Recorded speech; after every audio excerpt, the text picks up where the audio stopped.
Hello friends, welcome to Yagi's Kitchen. இன்னைக்கு நம்ம சேனல்ல வந்து ஒரு ஸ்வீட் ரெசிபி பார்க்கலாம். ஆப்பிள் மைதா வச்சு ஒரு ஹல்வா ஸ்வீட் ரெசிபி தான் பார்க்க போறோம். அதுக்கு முன்னாடி நம்ம தேவையான இன்கிரிடியன்ட்ஸ் என்னன்னு பார்க்கலாங்க. ஒரு ஆப்பிள், முந்திரி, திராட்சை, 3 ஏலக்காய், 3 ஸ்பூன் நெய், ஒரு சின்ன டம்ளர் அளவு மைதா, சோ அதே சேம் டம்ளர் அளவு சக்கரை. இப்போ ஆப்பிளை வந்து ஸ்கின்ல பீல் பண்ணிட்டு இந்த மாதிரி ஃபைனா பேஸ்டா வந்து மறைச்சு எடுத்துக்கணும். ஒரு 1/2 ஸ்பூன் வந்து நெய் ஆட் பண்ணி நம்ம முந்திரி திராட்சை வந்து வறுத்து எடுத்துக்கலாங்க. இப்போ முந்திரி திராட்சை வந்து வறுத்து தனியா எடுத்து வச்சாச்சுங்க. இப்போ அதே பேன்ல வந்து இன்னொரு 1 ஸ்பூன் வந்து நெய் ஆட் பண்ணிக்கலாம். ஆட் பண்ணிட்டு நம்ம அரைச்சு வச்சிருக்க ஆப்பிள் வந்து சேர்த்துக்கலாங்க. இது நல்லா வந்து மிக்ஸ் பண்ணிக்கலாம்.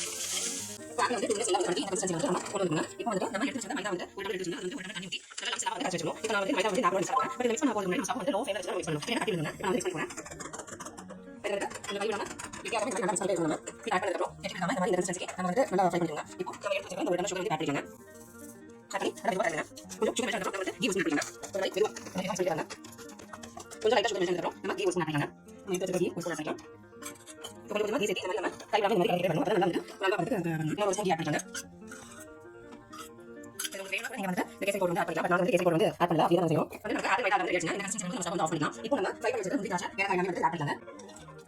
இப்போ ஃபைனலா நம்ம ஸ்பூன் வந்து ஆட் பண்ணலாம். நான் வந்து கொஞ்சம் வந்து யூஸ் பண்ணுவோம். கொஞ்சம் நம்ம வந்து ஸ்பூன் யூஸ் பண்ணலாம். நம்ம கஷ்டப்படாம ஆப்பிள் மைதா வந்து ரெடியாச்சு. உங்களுக்கு ஆப்பிள் மைதா வந்து ரெடியாச்சுங்க. சோ இந்த ரெசிபி செய்யறது வந்து ஒரு 10 மினிட்ஸ் போதும். நம்ம ஈஸியா ரெசிபி செஞ்சிடலாம். சோ நீங்க வந்து கமெண்ட் பண்ணி கமெண்ட் பண்ணுங்க. சோ இந்த சேனல் உங்களுக்கு பிடிச்சிருந்தா லைக் பண்ணுங்க, ஷேர் பண்ணுங்க, மறக்காம சப்ஸ்கிரைப் பண்ணுங்க. Thank you.